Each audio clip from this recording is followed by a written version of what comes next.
Welcome to the Daily Bible for Kids podcast. The day is May the 3rd. My name's Hunter, and we are reading through the Bible. That's something we do every day.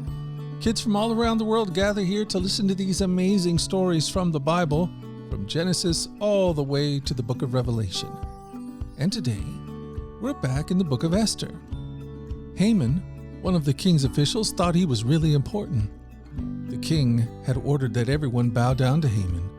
Would Mordecai bow down to him too? Let's read and find out from Esther chapter 3. All the king's officials would bow down before Haman to show him respect whenever he passed by, for so the king had commanded. But Mordecai refused to bow down or show him respect. Then the palace officials at the king's gate asked Mordecai, "Why are you disobeying the king's command?" They spoke to him day after day, but he still refused to comply with the order. So they spoke to Haman about it to see if he would tolerate Mordecai's conduct, since Mordecai had told them that he was a Jew. When Haman saw that Mordecai would not bow down or show him respect, he was filled with rage.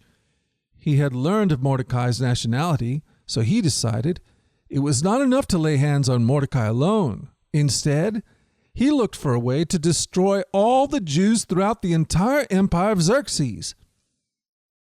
So in the month of April, during the 12th year of King Xerxes' reign, lots were cast in Haman's presence. The lots were called Purim, to determine the best day and month to take action, and the day selected was March the 7th, nearly a year later. Then Haman approached King Xerxes and said, "There is a certain race of people scattered throughout all the provinces of your empire who keep themselves separate from everyone else. Their laws are different from those of any other people, and they refuse to obey the laws of the king. So it is not in the king's interest to let them live. If it please the king, issue a decree that they be destroyed, and I will give 10,000 large sacks of silver to the government administrators to be deposited in the royal treasury." The king agreed, confirming his decision by removing his signet ring from his finger and giving it to Haman, son of Hammedatha, the Agagite, the enemy of the Jews. The king said, "The money and the people are both yours to do as you see fit." So, on April 17th, the king's secretaries were summoned, and a decree was written exactly as Haman dictated. It was sent to the king's highest officers, the governors of the respective provinces, and the nobles of each province in their own script and languages. The decree was written in the name of King Xerxes and sealed with the king's signet ring.